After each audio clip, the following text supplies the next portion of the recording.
Madame, Messieurs, bonsoir et bienvenue à Fadima Web TV pour votre émission Prolongation de ce lundi. Aujourd'hui, nous parlons d'un sport qui existe depuis 1930 en Russie, mais qui a atterri dans notre pays en 2020, il y a 5 ans de cela. Alors, pour en parler, nous recevons aujourd'hui le coach de Sambo Sport au Burkina. Il s'appelle Hamidou Guindo. Hamidou Guindo, bonsoir et bienvenue. Bonsoir, monsieur Ludo, merci à vous. Merci. Alors, c'est un plaisir pour nous de vous recevoir aujourd'hui et pour échanger avec vous, nous parlerons de Sambo Sport, un sport qui existe au Burkina il y a 5 ans même de cela, depuis 2020 plutôt que ce sport est arrivé au Burkina. Parlez-nous de ce sport-là. C'est quoi le Sambo Sport? Ok, le Sambo, ouais. Tout court, le Sambo, c'est un sport d'origine russe qui veut dire, en termes très simples, autodéfense sans armes. Parce que c'est une abréviation qui veut dire Zamborizasita Berz Orogia, c'est en russe, ça veut dire autodéfense sans armes. Donc, c'est un sport à la base créé par des militaires pour se défendre dans des situations complexes. Et là, au fil des années, cette discipline, ce concept est devenu sport que tout le monde pratique. Donc, si vous voyez aujourd'hui, le Sambo a 3 styles. Ce qu'on appelle le Sambo sport, et le Sambo combat et le Sambo défense. Okay. Donc, pour que les gens puissent comprendre la différence, le Sambo sport, c'est ce style de combat où il y a des projections, où il y a un travail au sol, c'est-à-dire immobilisation, des clés qu'on peut faire au sol, mais il n'y a pas de frappe. Contrairement au Sambo combat, où il y a des coups de pied, coups de tête, coups de genoux, et lorsqu'il y a une possibilité, on fait des projections au sol et on mobilise au sol également. Maintenant, le dernier, c'est le Sambo défense. Ce style, c'est vraiment pour la rue. Lorsqu'on est agressé, qu'est-ce qu'il faut faire? Comment faire pour réagir, pour se protéger, pour se défendre? Voilà les 3 styles de Sambo. Vous l'aurez entendu, le Sambo, c'est ce sport-là. Alors, suivez un extrait de ce sport.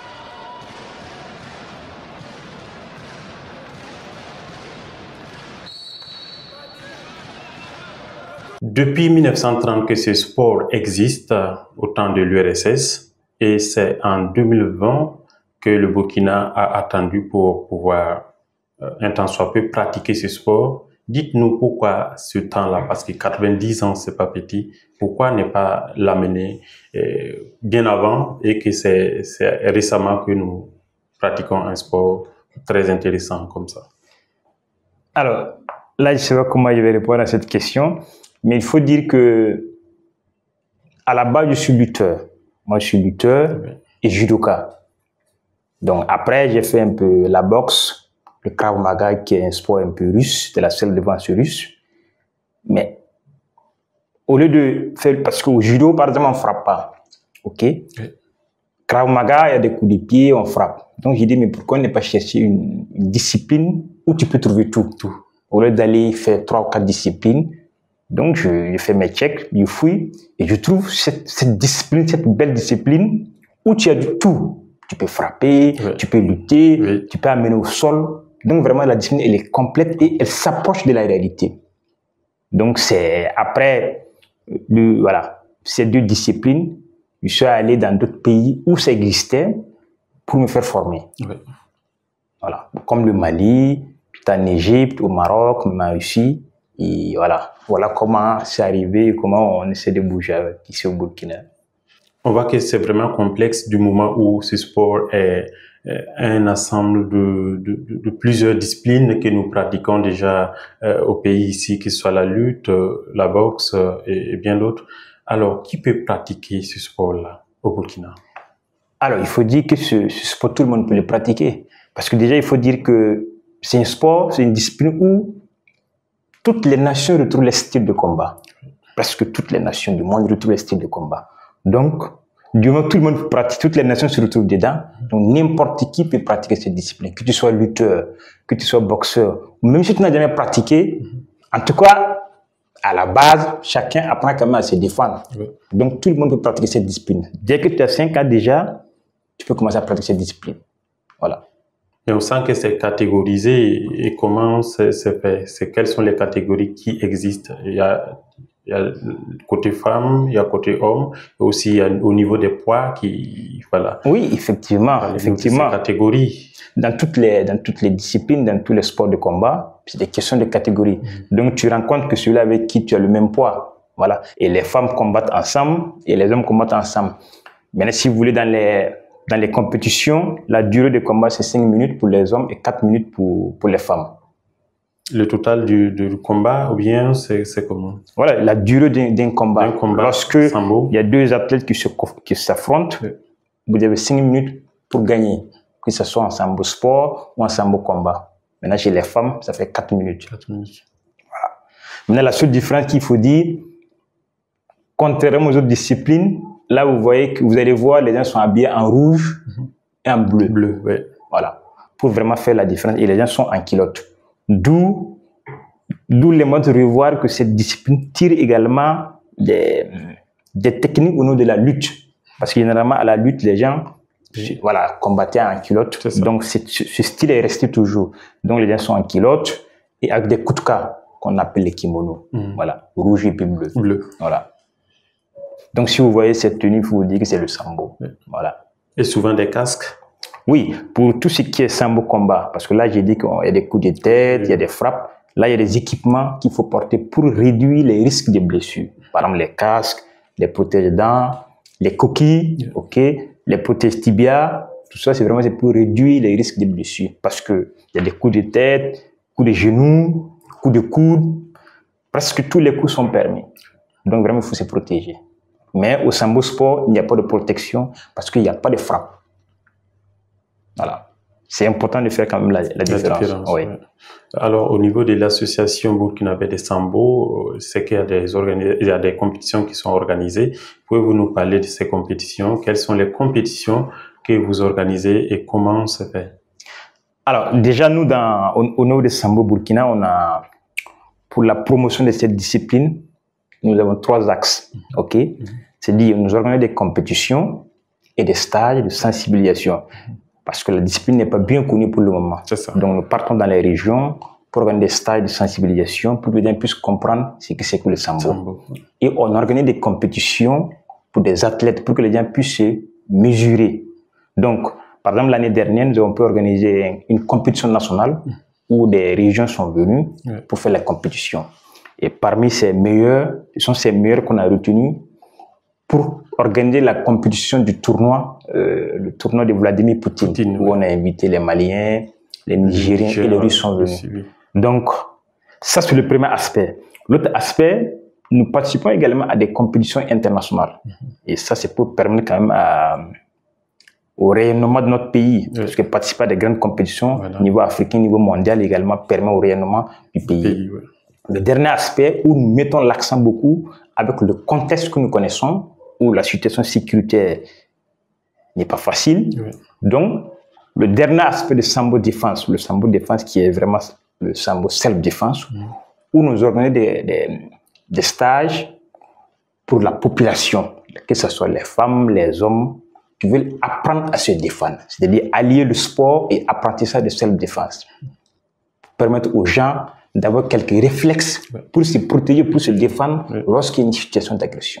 Donc voilà, ce sont sur ces 3 axes qu'on essaie de faire la promotion de cette discipline au Burkina. Alors, pour ces stages que vous organisez, et comment participer à ces stages et quelles sont les conditions de participation, par exemple? Alors, ces stages, par exemple, des entreprises qui nous appellent pour former les employés, nous faisons pour les ONG. Il suffit juste de nous écrire, dire qu'on a besoin. Et bien souvent également, on fait ça gratuitement. On organise, on fait gratuitement. Tous ceux qui veulent, ils viennent participer. Voilà, c'est vraiment apporter aux gens le minimum, les outils qu'il faut vraiment pour réagir lorsqu'il y a une situation.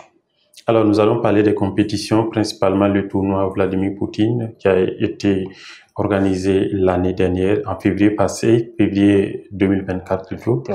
Voilà. Et comment avez-vous trouvé l'équipe du Burkina? Comment avez-vous trouvé les combattants de notre pays face aux autres pays? Oui, parce que comme il y avait 3 pays qui étaient là, et nous on a été deuxième. Donc quand même les athlètes burkinabés ont bossé dur. Et cette année également, on veut faire la compétition vers la fin d'année. Parce qu'on est en train de réfléchir sur d'autres possibilités pour inviter d'autres pays également à participer à cette compétition. Élargir. Exactement, élargir cette compétition. Au lieu que ce soit les 3 pays ou 4 pays, on va essayer d'inviter d'autres pays pour participer à cette grande compétition. Voilà. D'accord. Alors, déjà, cette compétition, le Burkina s'est illustré en étant deuxième. Et vous parlez tantôt aussi d'autres compétitions internationales que le Burkina participe. Parlez-nous de ces compétitions. Quelles sont les compétitions internationales que le Burkina a déjà participé et comment ces athlètes se sont illustrés?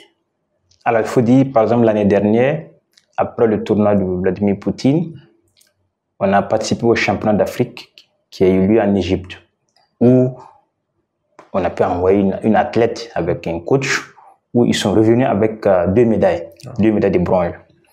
Après cela, en novembre, nous étions au championnat du monde au Kazakhstan.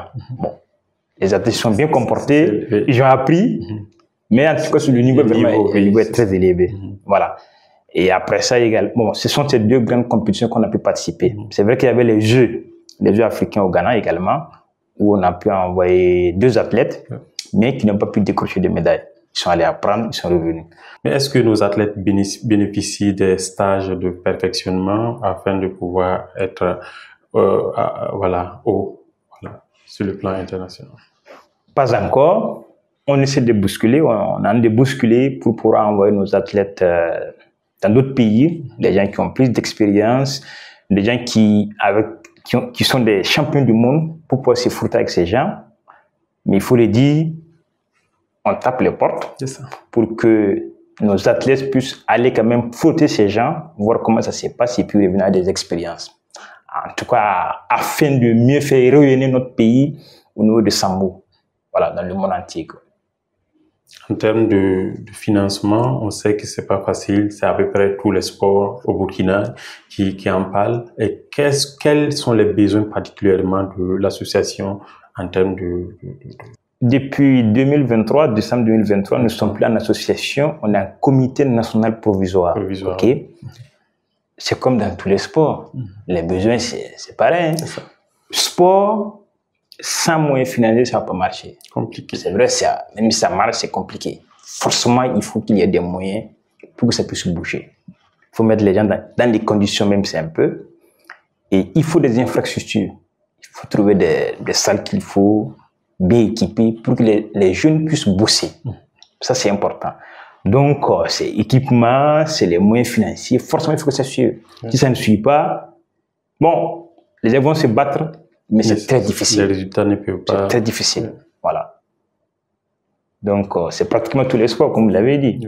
Voilà. Donc, on peut parler, c'est juste uniquement au niveau des équipements et côté formation, est-ce que on n'en a pas besoin forcément parce que... Oui, mais c'est ce que j'ai dit. Mais quand il n'y a pas de finances, ça regroupe tout. Il faut des moyens financiers pour former les gens, pour former les techniciens, pour former les athlètes. Il faut forcément les finances.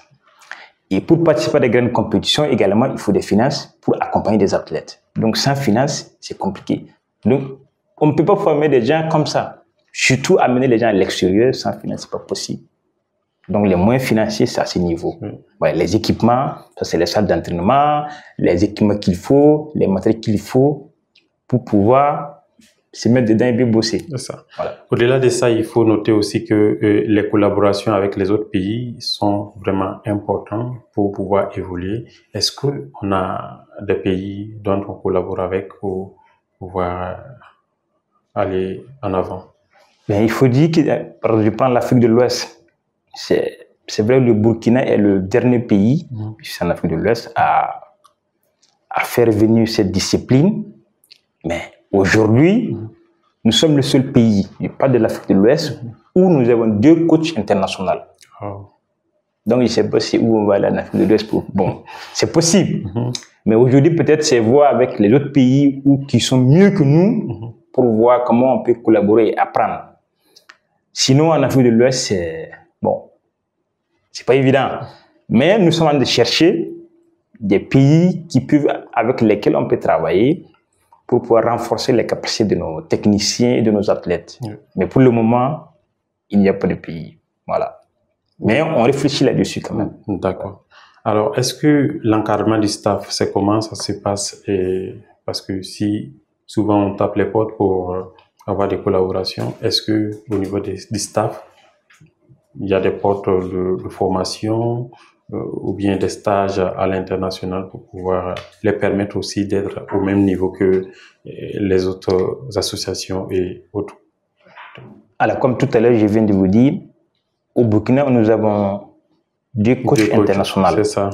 Alors, ces coachs, ils sont allés se faire former dans d'autres pays. Ils sont allés au Maroc et en Égypte. Et sans oublier, on a une arbitre continentale.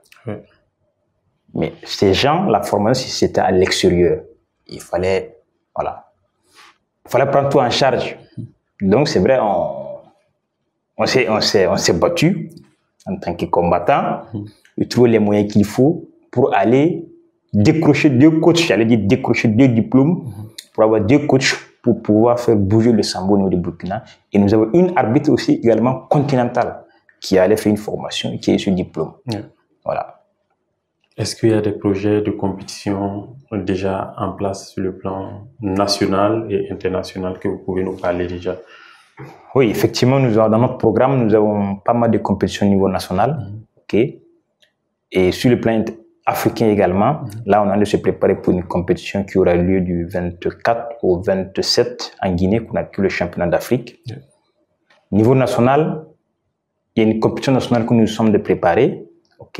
En plus de la compétition nationale, nous souhaitons faire une compétition spécialement dédiée aux femmes. Et cette compétition, c'est pour inviter les pays limitrophes, tous les pays qui sont autour du Burkina, pour venir participer. Mais c'est vraiment spécialement pour les dames que nous préparons également. Et l'autre compétition, c'est le tournoi de Vladimir Poutine, pour la 10e édition également, que nous souhaitons réorganiser. Donc voilà, en gros, les compétitions que nous souhaitons organiser. Également, nous sommes de travailler pour faire sortir des techniciens qui vont participer à des stages à l'extérieur. Ça également, c'est dans le programme, c'est dans le projet. Parce que une discipline sans bon technicien, c'est compliqué. Si vous n'avez pas de bons coachs, si vous n'avez pas de bons arbitres, comment ils vont pouvoir suivre les athlètes? Très compliqué. Donc, on essaie de mettre le paquet pour avoir des bons techniciens qui vont venir épauler les athlètes. Voilà ce que nous sommes en train de préparer cette année. Déjà, pour la sélection des athlètes pour qui partent à l'échelle internationale pour compétir, c'est tout un problème. Comment vous procédez à votre niveau? Alors, nous, c'est par rapport aux résultats passés, et à l'entraînement, on essaie de faire si vous voulez, des petites compétitions. Parce que quand tu es coach, tu as 5 ou 10 athlètes, tu dois avoir cette capacité, tu dois être en mesure de savoir, même s'il n'y a pas de compétition, qui est en forme, qui est en forme en tout cas en ce moment pour pouvoir nous représenter valablement. Donc, on se fonde sur ces aspects pour pouvoir faire la sélection et puis envoyer les gens à l'extérieur. Mais l'organisation sur le plan international, est-ce que vous pensez que le fait d'organiser ça sur le plan national, affronter des régions, est-ce que ça ne permet pas de dénicher un tant soit peu des talents pour pouvoir propulser à l'échelle internationale. Oui, effectivement, c'est ce que nous avons fait par exemple l'année passée, où on a organisé une compétition nationale. Les meilleurs ont été retenus pour le tournoi et ceux qui ont gagné au niveau du tournoi, qui sont partis également au championnat d'Afrique. Mais il faut le dire, nous sommes un comité, ok, nous ne sommes pas en fédération, ça il faut le dire. Et pour avoir l'accompagnement du ministère, il faut forcément être en fédération. C'est ça. Donc, pour pouvoir regrouper les gens à Ouaga, inviter les gens de région, il faut le dire, c'est pas aisé. Voilà, on essaie de faire bouger les choses, mais il faut le dire, c'est pas du tout aisé que ça. Voilà. Mais on compte le faire. C'est vrai que vous êtes en comité, mais est-ce qu'il y a des projets pour pouvoir aller en fédération, parce que il faut très vite être en fédération pour pouvoir avoir certains accompagnements. Est-ce que ces projets-là existent? Oui, effectivement, nous sommes là-dessus. Nous sommes en train de créer des clubs dans les régions, parce que nous avons pas mal de clubs aujourd'hui à l'intérieur du pays, plus de 10 clubs qui existent. Donc, on essaie d'aller toujours dans les régions pour faire des stages de sensibilisation, afin de mettre les clubs et pouvoir se mettre en fédération. Là, c'est notre premier objectif au niveau national même, vraiment pouvoir se mettre en fédération très rapidement. Voilà. Et on sent aussi qu'il y a les petites catégories qu'il faut impliquer, parce que les enfants sont ceux qui ont plus de talent. Quand on regarde au lycée, par exemple, ce sont ces mêmes personnes-là qui pouvaient peut-être, voilà, peut-être nous représenter valablement si on les encadre correctement. Est-ce qu'on les suit de près dans les lycées? Est-ce qu'il y a des compétitions qui sont organisées pour ces enfants-là? Alors, il faut dire ça, c'est parler de la relève. C'est, voilà, c'est une discipline sans relève, c'est une discipline qui est appelée à mourir. Ça, c'est, voilà, c'est clair. Mais il faut dire que nous, comme je vous l'ai dit tout à l'heure, le problème d'équipement cause un gros problème. Oui. Parce que c'est un sport où il faut le tatami, où il faut tomber, il faut chuter. Donc, dans les lycées, s'il n'y a pas de tatami, c'est compliqué. Et nous, aujourd'hui, on n'a pas ces équipements d'abord pour pouvoir mettre dans les lycées et faire développer cette discipline dans les lycées. Ça ne fait pas de nos objectifs, parce que, il faut le dire, le potentiel se trouve dans les lycées. Ça, c'est clair et net. Mais il faut mettre un peu les gens dans les conditions. Trouver une salle, mettre les tatamis pour que les jeunes puissent venir s'entraîner. La relève est là-bas. Mais nous, aujourd'hui, il faut le dire clairement, on a ce problème quand même de matériel, d'équipement pour pouvoir implanter cette discipline dans les lycées. Qu'est-ce qu'on fait? On met l'accent surtout sur la sensibilisation pour que les gens puissent connaître cette discipline dans les lycées, la self-défense, comme je vous l'ai dit tout à l'heure, où les élèves en ont besoin, et également les valeurs. Parce qu'il faut dire que cette discipline également enseigne des valeurs, ou que les élèves en ont besoin. Là, on n'a pas besoin de taper, mais pour comprendre que voilà, les gens apprennent à être disciplinés, pour se maîtriser, pour être, si vous voulez, être modeste, humble. Mais voilà, ça, par exemple, des trucs, on essaie d'expliquer dans les lycées lorsque nous passons, mais de façon pratique, si ce n'est pas de la self-défense, le combat réel pour les compétitions, pour le moment, c'est compliqué. Voilà. Est-ce que selon vous, intégrer les sambo au lycée sera important pour nous? Oui, très très important, parce que cette discipline quand même permet de développer l'être humain. Ça, il faut le dire, ça contribue au développement personnel de l'être humain. Pourquoi? Parce que avec les valeurs qu'elle enseigne, avec les qualités, par exemple, lorsque vous pratiquez cette discipline, cette question de combativité, persévérance, de courage, tout ça, ce sont des qualités que vous allez acquérir en pratiquant cette discipline. Parce qu'il faut le dire, c'est une discipline d'action. C'est ça. Une discipline d'action où tu es régulièrement en épreuve. Donc, ça te permet de t'assumer, de prendre tes responsabilités en main.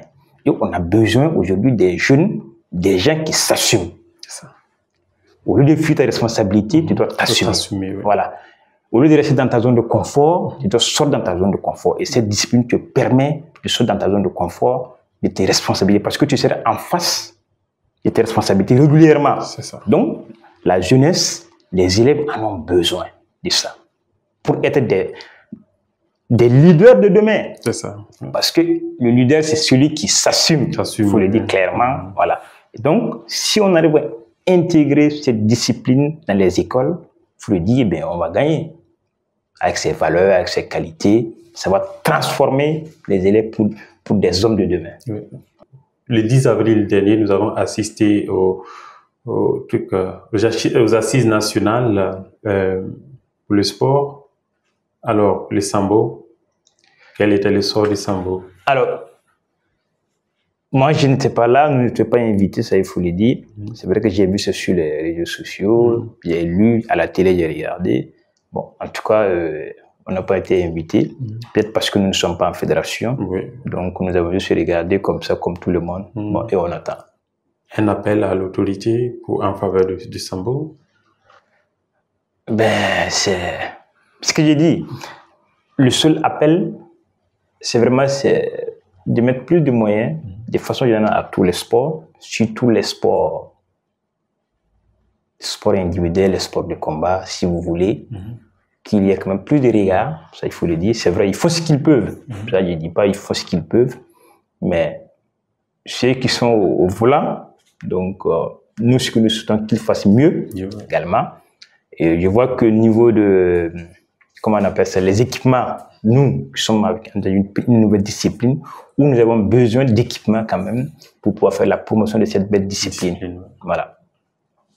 Alors, merci à vous, M. Hamidou Guindo, d'avoir honoré notre invitation. Merci à vous, monsieur.